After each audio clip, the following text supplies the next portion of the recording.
Seven sister. ভারতের উত্তর পূর্ব প্রান্তে চীন, বাংলাদেশ এবং মায়ানমারের সীমান্ত ঘেঁষা যে ৭টি রাজ্য আছে সেগুলোকে একত্রে সেভেন সিস্টার বলা হয়। কিন্তু কেন?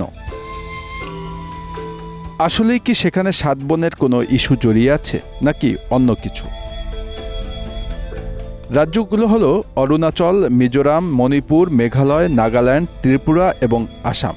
এদের মোট আয়তন 2,55,511 বর্গ কিলোমিটার। এদের মধ্যে সবচেয়ে বড় হল অরুণাচল প্রদেশ।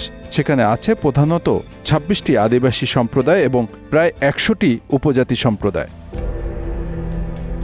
এসব রাজ্যের যেমন আছে নিজস্ব সংস্কৃতি, তেমনি আছে এক মনোরম পরিবেশ। একই সঙ্গে পাহাড় জঙ্গলে ঘেরা এই রাজ্যগুলো নিজের অপরূপ সৌন্দর্যের ডালি সাজিয়ে বসে আছে। এই রাজ্যগুলো স্বতন্ত্র হলেও নানা কারণে একে অপরের উপর নির্ভরশীল। রাজনৈতিক, সামাজিক এবং অর্থনৈতিক ক্ষেত্রে তাদের মিল রয়েছে।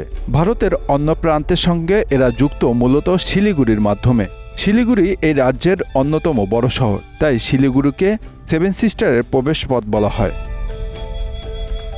ত্রিপুরার সাংবাদিক জ্যোতিপ্রসাদ সাইকিয়া এই ৭টি রাজ্যকে এক সূত্রে বলার জন্য সেভেন সিস্টার টার্মটি প্রথম ব্যবহার করেন।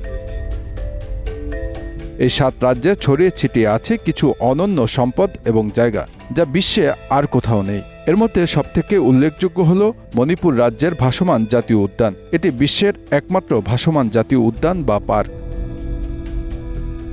এখানেই আছে সবচেয়ে বেশি বৃষ্টিপাতযুক্ত এলাকা, আছে এশিয়ার সবচেয়ে পরিচ্ছন্ন গ্রাম, যা মেঘালয় রাজ্যে অবস্থিত।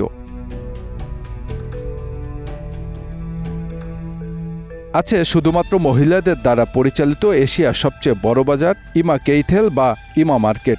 সেটি মণিপুর রাজ্যের রাজধানী ইম্ফলে। এই সাথে এই এলাকা পণমুক্ত। এখানেই আছে বিশ্বের প্রথম জৈব রাজ্য। রাজ্যগুলো ঐতিহাসিকভাবেই আজকের ভারতের সঙ্গে অন্তর্ভুক্ত ছিল না। আর্যরা সমস্ত ভারত দখল করলেও ব্রহ্মপুত্রের পূর্ব পাশের উত্তর পূর্বাঞ্চলীয় রাজ্যগুলোতে আসতে পারেনি। এসব অঞ্চলে গারো, খাসিয়া, বোরো, মিজোদের মতো অনার্য আদিবাসী রাজাদের শাসন ছিল। মিজোরাম এবং মণিপুর রাজ্য আসামের বরাক উপত্যকার মাধ্যমে ভারতের বাকি অংশের সাথে যুক্ত। এই আত্মনির্ভরতার কারণে ১৯৭২ সালে এই ৭টি রাজ্যকে সেভেন সিস্টার বা ৭ বোনের মর্যাদা দেওয়া হয়। Bangla affairs news desk.